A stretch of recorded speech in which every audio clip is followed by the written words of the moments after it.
everybody, and welcome to another episode of Industry Night with your girl here, Nycci Nellis. Look at where I am. I have found a little oasis right in the center of the city. I am at Hotel, aka a kitchen and bar, thanks to the fabulous Ellen Yin. I am back here again today doing another show. So thanks so much for joining me. If you know me, then you know you should be following me at NYCCINELLIS on all the platforms. This show is not just a podcast, it is also a vodcast. So hit subscribe, check us out on YouTube, and please DM me, whatever you got to do. Ask me questions because I can help you out. I love helping people find where they want to go and what they want to do. And hit that subscribe button, hit that follow button, do all those things. Okay, so later in the show, I'm so excited. I have two really old friends here with me today, Chad Spangler and Glendon Hartley. Now, you know them from their award-winning, all their properties are award-winning at this point. They have Service Bar, they have Casa, they have Amazonia. They make some of the best cocktails in the city. They are serving some amazing food at their properties. But they're two really wonderful men who are doing really incredible things, not just in the DMV, but nationally as well. And I can't wait to hear more about their stories of how they got here and how they continue to grow. So that's later in the show. But first, we're going to talk about this fabulous place where I am. I have with me, again, Ellen Yin and Diana Kendrick. And we are going to talk about what's happening here at a.kitchen+bar, because they have so many promotions happening. Not just this little beautiful gem of a patio, but also a fabulous golden hour, which I love, instead of a happy hour, because it should be happy all the time. And some other fantastic barbecue series, other ways to get you to come in here and see what's happening. So, hi. How are you? It's good to see you. Lovely to be here. So tell us, I mean, for those who did not see the last show, which you can watch, check it out. Tell us a little bit about a.kitchen+bar. Right. So a.kitchen+bar, we are here at the corner of New Hampshire and L Street. Mm-hmm. And like you said, this is an oasis. This is kind of our showpiece. Right here is our outdoor patio for the summertime, and it's connected to a restaurant. Believe it or not, prior to us taking over the hotel, this was a swimming pool. Oh, I believe it. Okay. And the restaurant was, I call it a Rathskeller, because it looked like different rooms all sectioned off, and we've made a beautiful light-driven space where there's natural light everywhere, and it is just a phenomenal place to be, near GW, near Foggy Bottom, which is convenient to everything. Yes. And with really great food as well, and beverage. And let's talk about how you guys are. I know that being a part of this community is so important to you. Let's talk about how you're making those inroads. Well, since we are new to DC, and we just have been wowed by everybody in the DC scene. There's just so much talent in the city, and it's the dining scene has become so vibrant over the past few years, and we couldn't wait to be part of it.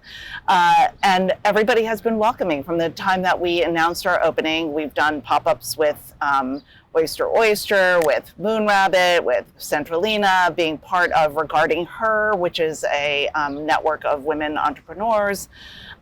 You know, as many things that we can to support the community and be part of the hospitality industry here in DC is really important to us, because we think that hospitalitarians just make so many things happen in our communities. Like attracts like, right? Yeah, like, that's how I feel about that. All right, so you've got this barbecue series, which I'm very interested in. So, because you're doing a bunch of collabs, which I love, because I think it's such a great way for other chefs to know what you're doing, and for you to learn what they're doing, and then you're both giving it to different audiences. Exactly. Well, we really want to show off this space, and what else in the summertime would you do but have a barbecue? Right. We have a series of 5 chefs that we're collaborating with. The first one is Chris Morgan on June 26th, which is a Thursday night. I have all the dates. I will put them all in the all in the notes. Well, super excited to collaborate with Chris with his Middle Eastern cooking style. And, June, it's delicious. Yeah, exactly. And then we're also working with Danny Lee and Scott Bruno. Everybody knows them as Danny and Scott. We know Danny who you're and Scott. talking about. Okay, all right. Of course, Amy from Centralina, Chef Amy Brandwine, Isabel Koss and Matt Conway. So I think the series is really special. It's being sponsored by Open Table, and cool. the proceeds are benefiting Southern Smoke Foundation, which supports the industry by providing funds for mental health, emergency relief, and all the things that the people that we need to create an amazing experience need, to continue being healthy and they've successful. Southern Smoke especially has been incredibly helpful with those recovering in Asheville. Yes. And from the hurricane earlier this year. And I just know that they have been incredibly helpful to the restaurants there and the communities there to help them come back. Incredible organization. Incredible. So, I'm from Houston, and they really came into their own during Hurricane Harvey. They were on the ground helping people immediately. Isn't that amazing? I know we haven't meant to leave you out of the conversation, so I want to loop you in. Let's talk a little bit about the golden hour, which I love. Like, I'm never calling it happy hour again. I just think that's the way to go. What are we serving? What am I drinking? Why don't I have drinks? Let's get some going. That's fair. So why don't we have drinks? So we do golden hour every day that we're open from 4 to 6:30 p.m. Just a spot for all of the local businesses to come and hang out. A lot of people end up out here on the terrace. We have a small menu of little bites, little kind of ways to introduce yourself to a kitchen and bar. And then we start serving our full dinner menu at 5. We do a rotating selection of different cocktails, typically things that we're working on and are about to go on the menu. Sometimes old favorites we pull out of that hat as well. Well, and I know you're really into natural wine. Like your natural wine program is really fantastic, and it has sort of not everybody understands natural wine, so it's kind of like a dirty word these days in the wine business. But talk a little bit about the wine program. Definitely. Well, we always like to support local businesses. So a lot of the wines that we're starting to pull from come from the surrounding areas. And when we say natural wines, we're looking for things that are sustainable to produce, that haven't been over manipulated, and again, support smaller businesses, families from all over the world. It's just kind of a touch point for us. I love that. Okay, great. Actually, we have a bunch of wine activations. This week, in fact, we're hosting Matthew Finot from Domaine Finot in Virginia. And that was something that Diana has been super passionate about. But we're collaborating with Domaine Finot as well as with Matheson Oysters, which are a local oyster. And so 2 of our favorite passions, oysters, local, and wine. Sounds like so much fun. Will you be doing more of those throughout the summer? We do. We're working on a date right now for July. We're actually going to transition and do a little bit of cider and oysters, which is also a fantastic pairing. Okay, great. Yeah, we always have live music, so it's very vibrant, and it's going to be fun. I can't wait. You guys are always doing so many great things, and I want to thank you again for hosting me. I got to move forward to Chad and Glendon, but tell everybody quickly where they can find this gorgeous space. Yeah, so we are right on the edge of Foggy Bottom and West End, right at the top of 1 Washington Circle. And we are on the bottom level. You can enter through the hotel, or we have a door on New Hampshire Ave. Great. Thank you again. Thank you both so much. Thank you. All right. In a sec, I'll be back with Chad Spangler and Glendon Hartley. Okay. So if you're listening to the podcast, then everything just sounds like everything is exactly the same. But if you're watching us on the vodcast, you can see that we've changed spaces. We're in the dining room at a.kitchen+bar. And I have with me 2 very old friends. I mean, they don't look old, but I've just known them for a long time, like maybe since they were teenagers. Chad Spangler, Glendon Hartley. You have been to their places, Service Bar, Casa, Amazonia. You have tasted their drinks, eaten the food of Carlos Delgado. They've been such a part of the scene here in DC, especially the drink scene. But what's really interesting is how their style of bartending has taken them nationally, not just to acclaim, but how they mix their drinks and their passion for it is showing up all around the country. So I can't wait to share their journey because it's really good.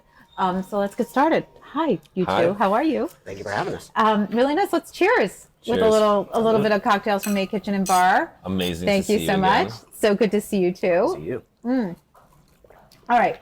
So as you both know, I don't like reading people's bios because I think it's boring. So Chad, let's start with you. Even though Glendon, I met you first. Chad, I want to start with you. How did you wind up in the hospitality business?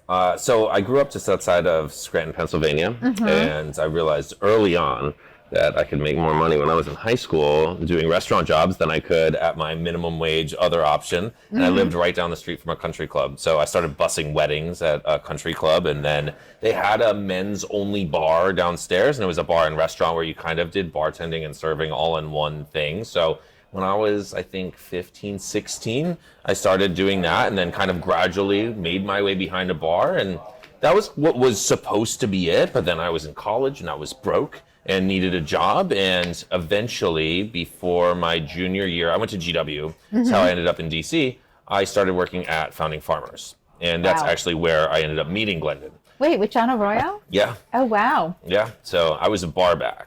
Uh-huh. I weaseled my way in and convinced them to hire me as a barback there, and it was a really amazing and fun experience. I was Glendon's barback, and a number of other really good friends of ours. If you know Kevin Rogers or Josh Tujiyam, No, a lot of people came out of that yeah, because when Founding Farmers started, their bar program was very important to them. And they were really, sort of beating the drum on that in the early days. yeah, it was awesome. I mean, I was 19, and I was then exposed to this world I had no idea existed. And I still remember today, the Constitution was the drink I drank first, and I had Right. a sip because they didn't know I wasn't 21 yet. And they made me a drink, and I was just blown away.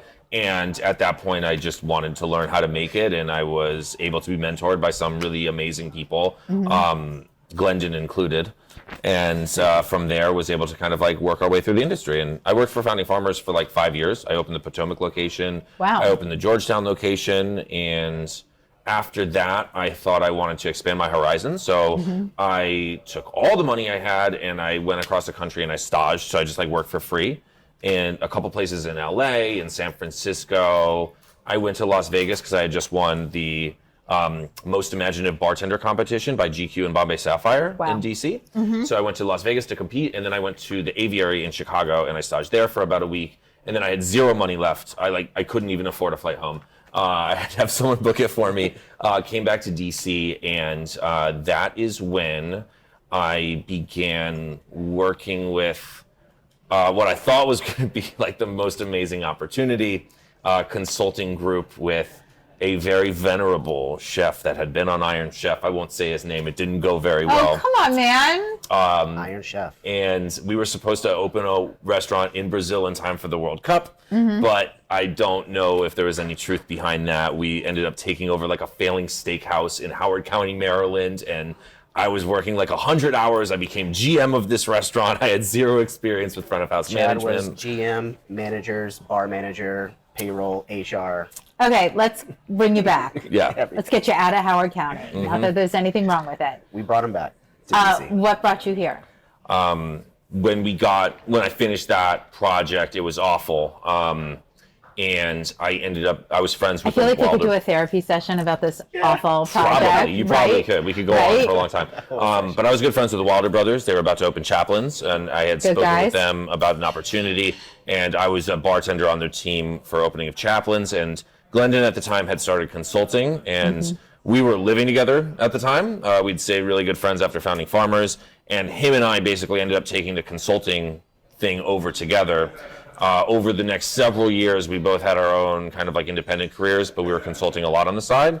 Okay. Always a little bit with as a means to an end. Yes. And eventually the opportunity to open Service Bar came around. Okay, good. I'm going to put a pin in you. Yeah, Now let's hear your version of this story. it's completely the opposite of Right? It has nothing. Everything he said is a lie. No, seriously. So I guess I started bartending in the industry just to make Here my in way DC? through. Not in DC. Okay, So where'd you start? I grew up in Montgomery County, Maryland. Okay. So at the time, in 2003, Mm-hmm. you were allowed to bartend and serve if you were 18 years old. Right. So that's how I got my start. I wanted to pay my way through college so I wouldn't have any student loans. And I ended up Very smart. Yes, thank you.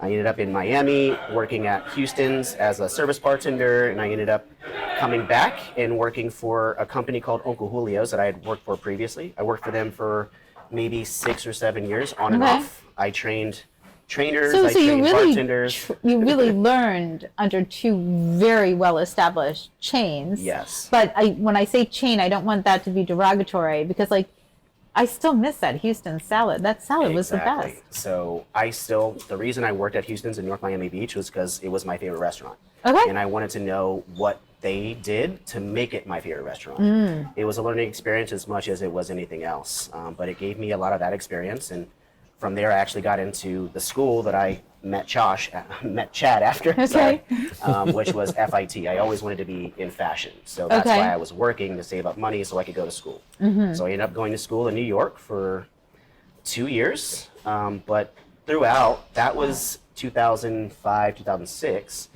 New York and Chicago and other places across the country were going through their cocktail renaissance. So for me, as a person that had already been bartending, been serving, I wasn't able to get a job bartending at those places where I was going to school. And then all of a sudden, some people from one of my old jobs told me that there was this place that was doing farm-to-table drinks. And obviously, I didn't know much about how to make alcohol, where it came from, or how it was created. So I dove all in, and that's when Chad and I met. I went to work for Founding Farmers and their other restaurant, Agraria, down in the waterfront. That's now Farmers, Fishers, and Bakers. But when Agraria opened, I mean, that's Derek, right? Derek Brown was behind the bar. Derek was behind the bar. Right? Yes. I mean, it was just like all these things at that moment. Like a lot of this, I'm not taking away from either of your talent Yeah. or your passion. Not at all. But a lot of this is very sort of right place, right time, right? Like Todd Thrasher. had opened up PX in Alexandria, I think just a couple years before. Like there was just this like bubble of activity happening. I think Gina had PS7s at the time. Oh wait, before PS7s, man. Yeah. No, she was with Neighborhood Restaurant Group. Oh God, what was the name of that restaurant? It was a restaurant in Virginia, and I will never forget. Like, they put her out there, and I mean, at that time, Gina, she was like, "Here's what I'm doing." Like, she was figuring it out, but she was on her way, and then she went over to Peter's at PS7s. But like again, it was just like things were simmering. Well, people like Derek and Gina, who are both good friends now, Adam Bernbach, those are my people God, Adam. that when I came to the city, I came here specifically to learn about doing this job.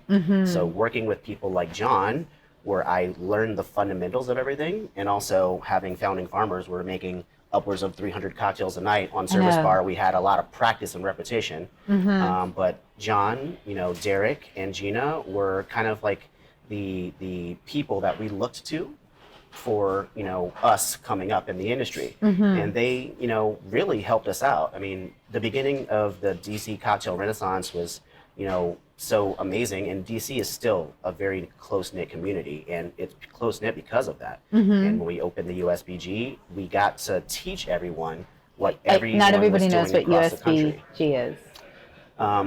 It has nothing to do with the Postal Service. Yes. But, or the U.S. Botanical Garden. Yeah, also true. But the U.S. Bartenders Guilds is a national organization, and they have chapters everywhere. And before I started at Founding Farmers, I became a member at large because there was no guild. And that's what allowed me to do things like competitions where Chad thrived, and I also thrived for a long, long time doing competitions across the country and just meeting people, learning different aspects of flavor and composition of drinks and other, industry things. And it allows you to learn, and it allows you to get better.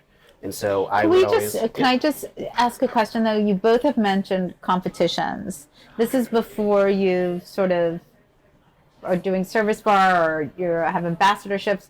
How do these competitions work? What was the allure for you What was it about them? And I just don't think if you're a lay person, I'm just not sure that you know about these things. Well, they're bar centric, if you will. Yeah, I think a lot of competitions are held by brands that are helping to elevate their brand or from a particular kind of like segment. For you as a bartender, I mean, for one, it's a great challenge. So it's a good way to challenge yourself and to learn from other people and see how you can perform in those things. And I mean, what are we doing every day behind a bar? You're performing, right? It's a theater, if you will. So if you can do it in front of a panel of judges and really impress, it gets your name out there. It elevates yourself. It elevates your craft. And hopefully you are able to learn from your competitors around you. And I think that competitions are still happening now, but I think they were a bigger deal and more prevalent in the industry, you know, like 5 years ago, 6 years ago or so. Like pre-pandemic? They were a much bigger deal years ago because there's so many brands that are doing it now. There's so much to do in the bar industry. Well, there's also a lot more brands now. Yeah, I mean, if you exactly. think of sort of the explosion of local distilleries, breweries, vineyards, etc., the market, not that there isn't room for more, but the market is highly saturated. It is. There's multiple brands coming into even DC like every year in the US. But, you know, back then it was a way that you could, when you're at work, you're making pretty much the same thing all the time and you're focused on someone's menu, someone's flavors. But when you do competitions, you are, you know, exposed to so much other, you know, flavors, compositions, everything that you weren't exposed to at your job. And that's what we would always bring back to DC and teach other people. So I always use this term, the rising tide raises all ships. When we would go out and do competitions or learn education, like going to Tales of the Cocktail or doing any educational seminar, we would always bring it back to DC. And that's what the Craft Bartenders Guild did, and that's what the USBG did in DC, is make sure everyone in DC was educated so that we could kind of, you know, uphold the standards that we wanted to uphold. And I think it's really important what you're saying, because for a lot of people who are not in the industry, they go to the bar and they order a drink. yeah, Like, they have no idea what goes into that other than somebody, you know, crafting it, but they don't really know that it's an art. Not everybody, but like, it is an art form. it can be an art form, but there's a bare minimum. And I think the bare minimum for DC, back when I started in DC in 2008, was very minimal. It was low. It was a low bar. It was Is that a what low I'm bar. hearing? Okay. Yeah, now the bar is a lot higher than that. There is a minimum. Our minimum standard has been risen so far, and I think the clientele that come and, you know, come to our bars and enjoy our bars are welcome to it. Like, we built this up for you guys to come and enjoy everything. All right. Well, let's lean into Service Bar. Yes. Let's talk about its creation, what your idea was, how you are able to execute a bar, like you got to wait online on Friday nights and you get checked at the door, but you're serving really well-created, balanced cocktails. Well, it was always intentional. We teach a seminar actually about creating hospitality in our space, and that's what we really think is our focus, our product, our craft, our specialty. Service Bar's mission statement is to be a neighborhood bar first and a cocktail bar second. And a lot of that is when you come in to have an experience in a bar or a restaurant, it is about the experience so much more than it is always about the product. The product's important, the experience is more important. That's why service is bolded in our name and bar is light. We always kind of say we do the experience and hospitality for the guests, and the cocktails are for us. That's what we find fun. That's what's intriguing about our job. That's our craft. It's our creativity. And it's awesome that everyone loves it. And obviously, it's gotten us a lot of recognition and attention. When we were looking to open, I think sometimes it's easier to understand what you don't want to be. And what there was at the time, and is still great, was still great, are formal, quiet, like experience bars where you sit down and, you know, it's 15 minutes for a drink and it's just this, it's great for a date. It's an experience. Yeah, but we were working in restaurants. We would get off shift and we'd go to an Irish pub and hang out and have a beer and a shot. And that was the kind of environment and experience we wanted to have. And there is now, but then 10 years ago, there wasn't. The cocktail bars at the time were quiet, dark. You had to use a candle to see the menu. Yeah. They were playing music from like the 30s and 40s. So we always said we wanted a little more rock and roll, a little less jazz when we opened Service Bar, if you will. And, I think that our initial vision for it wasn't exactly what it is today, but... How long has it been open? 9 years in October. Yeah. Wow, congratulations. Thank you. But yeah, we've grown, we've adapted, we've changed. I mean, we're still figuring it out. Right. We still don't know everything. But that's what's cool about Service Bar. It's a very fluid thing. And we do update and change the way we do things on a very regular basis. And I think that's what keeps things super fresh. I mean, drinks that we were doing when we opened, some of them we still do. Some of them we look at and we think, I can't believe we were doing that back then. Sure. Because we've advanced and changed the techniques, the processes, and just the way we look at things so much over the years. Well, give me an example of that. Well, I think a great example of that is our carrot margarita Yeah. that we use. So we take the carrot margarita on the road with us. It's Okay. a drink that I came up with while I was at Founding Farmers with Chad, because, I mean, I'm going to go into this story a little bit. Oh, go ahead. I'll Founding pull you Farmers- back if I need to. Founding Farmers was a massive place, but there was one thing on the menu that we would not prep. The bartenders did prep every morning, and we were like, we're not going to juice carrots. No one's going to come in here asking for carrot juice. But every once in a while, someone would come in there and ask for carrot juice. I was going to say. Every once in a while, someone come in there and ask for carrot juice, and we were like, okay, we're just going to make a lot of it. So one day I was just like, I'm going to make a drink with this, and I don't know why I was making margaritas at the time, but I added carrot juice to a margarita, and I was like, this is wonderful. My colleague thought it was wonderful. I was working with one of my best friends at the time, and we just kept that until Service Bar. So we opened up Service Bar, and we had multiple ways of making this drink, but we made the carrot into a syrup, and then later on it didn't work out, and you have different flavors, different tequilas. So that cocktail has changed so much over the last 8 or 9 years. Wow. To now it's like straight carrot juice, a little bit of syrup, a little bit of tequila, and it's a little bit of lime juice, and it's perfect. I think it's the best version that we've had so far. Over ice or straight up? Straight up, always, because you get the best flavor when there's no ice that is diluting the cocktail after we've already diluted it. Okay. We came to that conclusion as well.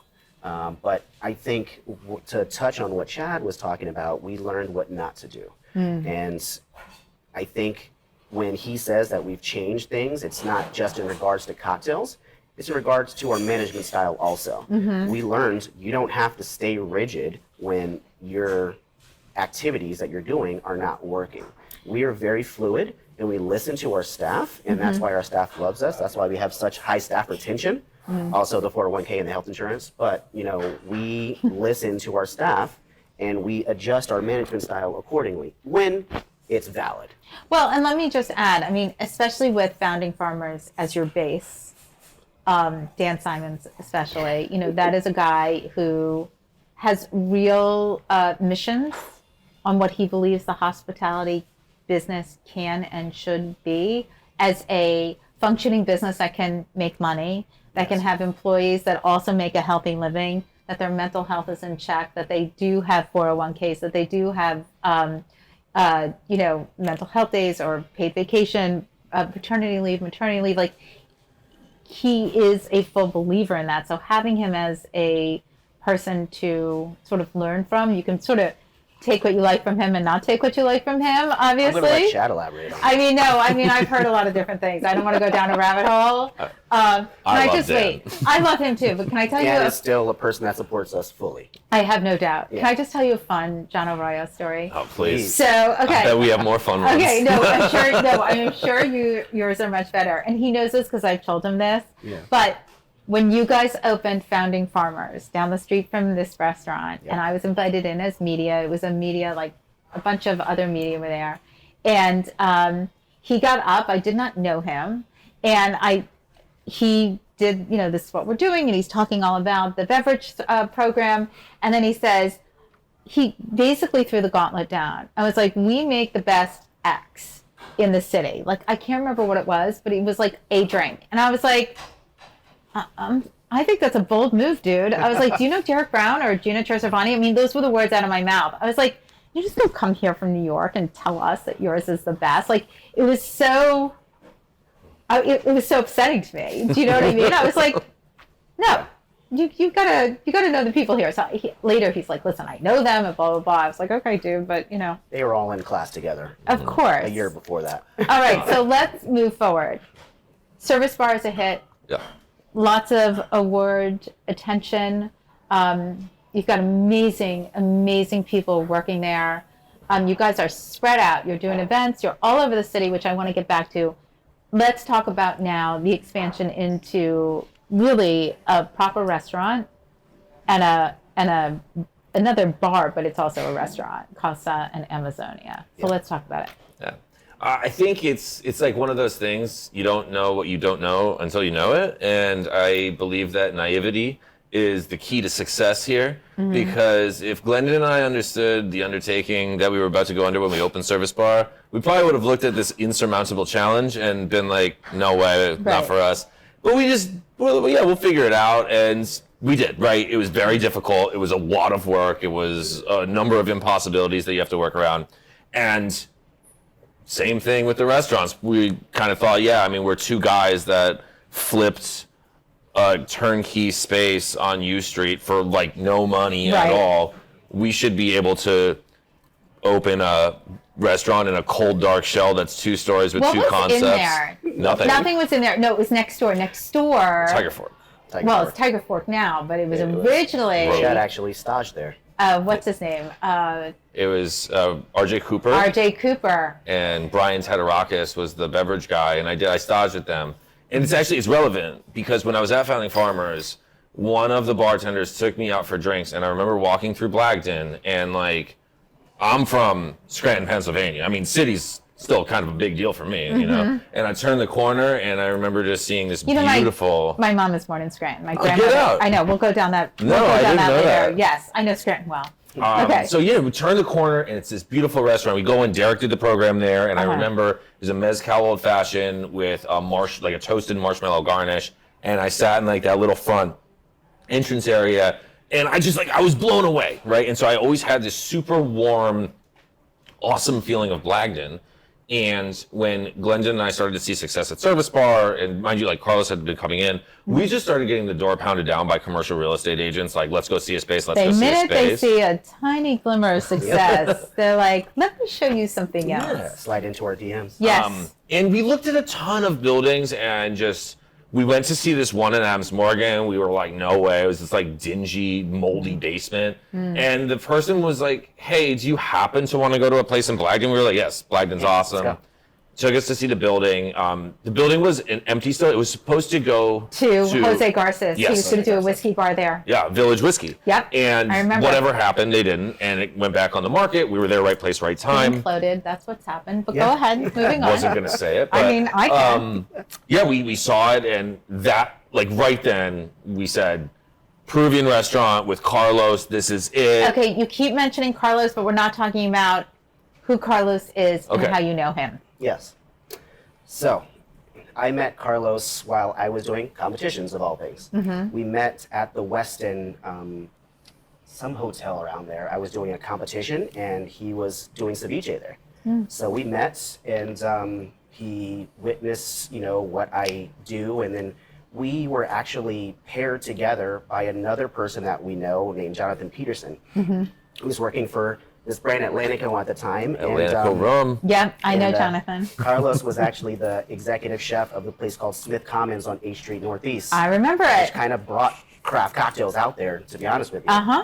So I did this cocktail pairing with, I was like, if you want me to make cocktails here, I have to see what the chef is making for his food. And I guess I was the first ever bartender that actually asked for the menu so I could pair the food with it.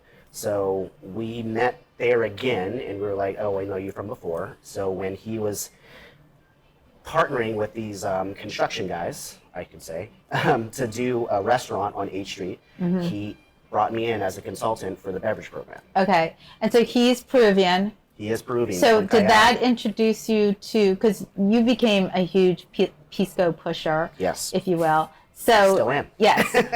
So is that what introduced you to Pisco? That is, so I was introduced to Pisco at Founding Farmers. Okay. And the only Pisco I knew was this Pisco called Machu Pisco, which is owned by Melanie Asher. She's straight out of Bethesda.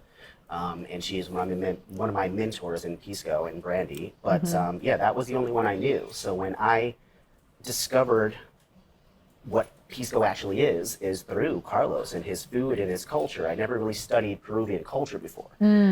So I became enamored with it because first off, you know, I told you that I'm a person that like loves education. We were trying to educate everyone in the city on everything that is alcohol. There was no information on Pisco at all. So I took it upon myself to learn all the And let's be information. honest, like Pisco sours don't have the best rap. They don't. You know, at the time. I mean, they were really bastardized, like a daiquiri was bastardized. Do you know what I mean? And Like, it happens like that all Yes. over, Very much all so. over the place. Yeah. So I think a daiquiri is actually a great comparison for Yeah, Pisco yeah. sour. you know my shit. Go ahead. she's a person. Yeah, go ahead. But you know, I learned so much about his culture and how it actually relates to their style of food and their style of beverage, and that's what basically took me down the rabbit hole and learned all about Pisco and what makes Pisco Pisco, and I never looked back because it's such. And how did you guys know that you wanted to do a project with him? Because When he now says- you're breaking up your partner, you're adding to your partnership. We're adding to our right? partnership. When he says never look back, he truly means. Have you seen his car? No. His custom DC license plate is Pisco Oh my on his God. car. Literally, never look back. I love Never it. look back. It's actually funny. So around the same time, I had been doing this like underground DJ house party series where I would do drinks and we'd book DJs and live stream these parties. Chad and I were also consulting with each other at the time. Okay. And the first one of them, my friends were like, yeah, we got this chef to do these custom ice cream sandwiches called creamsicles. And he was like, the idea was to sell them on bicycles. And so we were working this party and it was Carlos. And I was like, I need to put ice in this freezer. He's like, yo, these are my ice cream sandwiches, dude. And that was the first time we met and didn't like really make the connection that it was the same person Oh, isn't that funny? for a little while. He had a company called Creamcycle that you see these little bikes in Peru also. but Okay. He kept it Coles in this little, I guess you would call it a front trunk of this this bike. It was awesome. Oh my God. He's an entrepreneur. We're Right. also entrepreneurs. We knew that this is something that we had to bring to DC because if you know Peruvian cuisine, you might know ceviche, but most of the time you would know Peruvian chicken and maybe a pisco sour. Right. So when he, brought all this to our attention, we were like, we have to put this out. People need to know about what your culture is and what this style of cuisine is. Well, and now he's nominated for a James Beard Award, which is Hopefully amazing. we'll win. Well- Deserves to win. Whether he And you does or guys have not. been nominated too in the past. Yes, So we have. let's talk about the Service prize. Service prize and change of going from just being the bartenders behind the bar and running a bar and having a good time and going across country and doing competitions Yeah. to managing people. And one of the things I can say about both of you is hospitality is very important to you and it's very important to your process. And now that you have all these people working for you, how do you go about making sure that they have that? Because you both can have the hospitality chip and know how to take care of customers, but training everyone on that is hard. So how do you go into management I would and then take this train? first. Okay, let's hear it. When Chad and I opened Service Bar, Mm-hmm. it was not only a means to an end, but we knew exactly how to open and run a bar. We Okay. had all those things done. Mm-hmm. We had a partner that helped us out getting the space and the information that we didn't know. Help is Was it like term I use is this a loosely. 30-second partner? It's a 30-second partner. I had a 30. partner, 4-year lawsuit. Okay. Yeah. Oh, But no, I anyway. just had a 30-second partner, Yeah. no lawsuit. We had that under control, but we were working with the staff to teach them what we knew and teach them our style of hospitality, working in the trenches with them. I think this restaurant is, well, obviously the restaurant's completely different. Right. But we knew Carlos had that infrastructure and he could train a staff on the kitchen side Mm-hmm. and we can train them on hospitality, but we were still learning the style of hospitality that we would, come to understand is our style of hospitality. So it was still new. We signed this lease in 2018. Service Bar had only been open for 2 years. Right. So I think what we have right now is a lot of people that have worked with us that know our style of hospitality, but also they get it and they want to give extra hospitality. And I think now having a restaurant with so many people in it, with everyone feeding into what we're not necessarily selling, but they have that mentality themselves, I feel like it's a lot easier to teach it now because it's the fundamental like process of our restaurant. Yeah. I mean, it's all that, like, we started at Service Bar working 4 shifts a week each behind the bar. Sure. Plus, like, Plus management. doing our books, doing inventory, doing I ordering. understand. I honestly don't. Doing all the I mean, prep. thank God I was 26 when we opened But Service that's Bar. called bootstrapping. That's what you were doing. But like, I mean, I don't know how the energy was there. It was so much, but we just did everything. I And slept on the banquette. in all honesty, that was one of the greatest challenges, though, that we were both doing everything. And so I think one of the earlier lessons, probably not early enough, that we learned was just dividing areas of responsibility and really being accountable for different sections, because we would just have overlap and our staff would be like, it is so hard to work for 2 dads.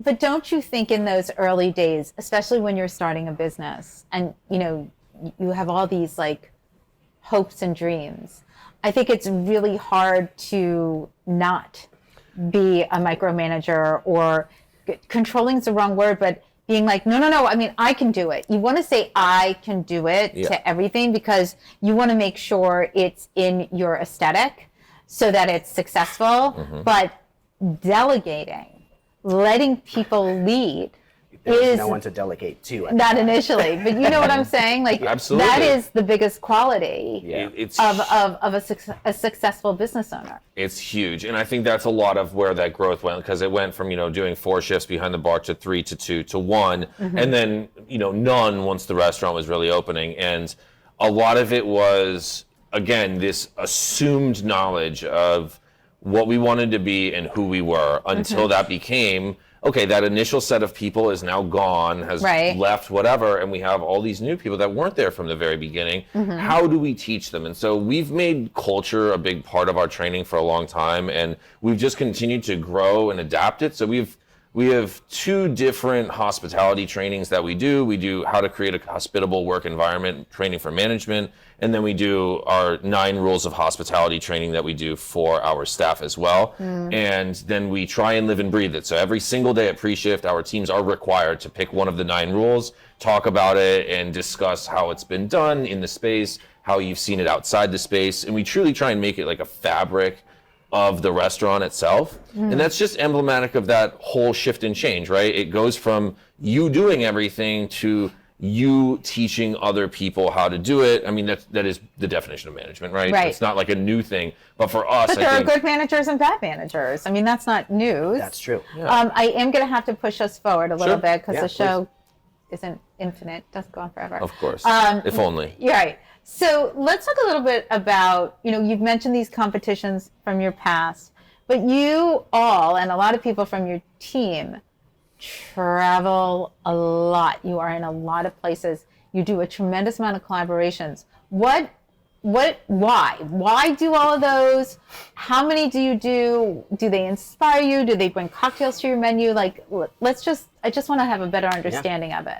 Please. Well, competitions are something that I built my career on, and it allowed me to learn, but it also allowed me to showcase what I know to other people. And that's the whole thing about us going to places, doing pop-ups, getting invited for guest ships. We're teaching as much as we're learning. I was so happy when I got invited to go to Singapore for BCB this past March. And that kind of got coupled with a trip to Japan and Korea as well. When we were in Japan, Tokyo, we were popping up at a bar called Tokyo Confidential, where they had actually popped up at our space before last year, and I was able to teach their bartenders something. While I was doing my prep in their space, the bartenders were like wondering what I was doing, and that is the whole essence of what we do here. They were doing things that I'd never seen before, and I was doing things that they had never seen before. Now they know a process, and I learned multiple processes going out there. But it's also a showcase to our bar, to people that might be visiting DC, might come to the US. If you are going to the US, you might recommend Service Bar. Hey, if you're going to DC, I know I popped up at this bar. The drinks were awesome. I hope they were awesome, but the drinks were awesome. Maybe you should go and check out this bar. I think that's the main focus of what we're doing when we're going and collaborating with people. It's inviting people to our bar that have possibly never been there or don't live in our city, and it's also learning and teaching people that all different facets of what we do in hospitality. Very much so. And when he was in Japan, I was in Mexico, and we had another person from our team in Puerto Rico, and we all FaceTimed from 3 different countries, which was a pretty cool moment It is really for cool. us. Yeah. We have just an absolutely incredible team at Service Bar, and one of our huge goals is making sure everyone gets one of those travel opportunities. Sure. Because, yes, we get to do all those things Glendon said. For our team as well, it's hugely, hugely, hugely beneficial for them to get out of our space and go see it from someone else's perspective, and gives a really good bearing on kind of where you are, right? And I think one of the rewarding things as we go to these other places and we see the drinks and we can get inspiration and we can learn from them, but then we can also see that it's oh, we're still doing it. We're still doing well. This is great because we get to teach and impress and show them some things. So I think it's a little rewarding, it's inspirational, it's educational. And then I think another big thing too is that number one question we get, where are you guys located? We're located in Washington, DC. Oh man, you must deal with all that stuff, right? And I mean, so much of it is just educating people that DC is not only political, and that Obviously. Especially Service Bar, we deal with no politics whatsoever, really. Obviously a little bit, but by and large, we are insulated from it. So I think teaching people that there's this huge side of That it's just a little part of the city. Yes. And that the rest of the city is a whole is a city. whole thriving city that has nothing to do with that. Absolutely. And I think we've seen DC get so much attention in food and beverage in the last 10 years, and we're just really happy to be a part of that still and hoping to still continue to spread that message. And getting to travel in general is just one of the more rewarding pieces of life. No, it's a perk. Yeah. It's a super We are duper still perk. pre-cocktail renaissance and post-cocktail renaissance, the highest amount of drinkers per capita in the U.S. Yes, it's true. I've seen the data. Do you know this is from a while back, and I've said this on the show before, but the last data I have is that in DC we drink more rosé in DC than anybody else in the country. And I mean, I'm pretty sure I have something to do with it, but it's a fact. I was like, that sounds accurate to me. All right. Yeah. Just quickly, before we wrap up the show, based on some of this amazing travel, I'm very jealous of the Korea and Japan thing, and Mexico City, both places I have not been. What was one thing that you learned either in Korea or Japan that wound up in the glass at one of your places? Oh man, I learned so much. Okay, but I still need an answer. Do you want me to play the Jeopardy music? I can do that. No. Okay. I think I got it. So there's this process when you're making tea in Japan, and it's a very lengthy process. But the amount of time you take to do it and the care you show while you're doing it is all part of giving that person the most hospitality you could possibly give them. So I think we have a mentality in DC and in the US about making things fast so the customer gets it as fast as Because we're all in a as fast as rush. they possibly We're in a can. rush. But when you actually go and show that person the care, put your glass right in front of them. Don't do everything off to the side. Put this, show them what you're actually doing, show them what you're putting into the drink. And I think that's something that really reinvigorated me into actually making drinks for guests at my bar again. Because I'm used to making things very fast, but look very pretty and taste good. But it's that care for one person, one-on-one, showing them what you're doing for them. I think that's the essence of hospitality, and that's one thing I got from Japan. That's amazing. And what about you? Awesome. So we were in Madrid for the world's 50 best. Yes. last year, and the bar we did our pop-up with was called Cara Cortada, and we made a whole new set of drinks for it because we wanted to show the most like cutting edge things we could do. So we did 2 drinks that I thought were really awesome, but one of the drinks they had on their menu was just this really basic Scotch highball that had peach tea that they basically turned into a cordial. And I just thought it was like so simple and lovely, and the way it was balanced was something that, I don't know, kind of opened my eyes. So it's not yet on our menu, but it's something I'm currently working on. Well, like literally currently working on it right now. Like there's a bag of booze in my car to go work on that drink right now. So that is something that we've really taken away from one of those experiences. Well, I want to thank you both for joining me. I mean, I feel like there's so many other things we can talk about, but this was a great start. We scratched the surface. Tell everybody, please, where they can either find you behind the bar or on Instagram, whatever you like best. Yeah, I'm Cocktailery Tomfoolery on Instagram. You can always find me at Amazonia, having people drink Pisco all the time. There you go. Chad Spangler 11 on Instagram, more commonly found on Service Bar DC's Instagram, and you could usually find me during the day or the early hours of the evening at either Service Bar, Causa, or Amazonia. Excellent. Well, and I want to thank these guys for joining me today. First of all, we have some gorgeous food here from Ellen Yin and the team here at a.kitchen+bar, so you guys should be digging in because it smells delicious. Oh, yeah. We also have some cocktails. Some of us are having mocktails and some of us are not, but you know, who am I to tell? Thank you so much for joining me today at a.kitchen+bar for Industry Night. I'm Nycci Nellis. You should be following me at NYCCINELLIS on all the platforms, especially Instagram, because you know your girl is everywhere all around town, and I'm doing so many fun things, and I have some really great travels coming up this summer, and I'd love for you to join me. If you are listening to this on your favorite podcast platform, that's amazing, but do know you can watch it as well on YouTube. Hit subscribe, follow, like, do all the things, and you know, get in touch. I'd love to know what your thoughts are, and of course, if you have any questions, I'm always happy to help. Just DM me. Thanks so much for joining me today. Thanks again to Ellen Yin and her team, and have a delicious week.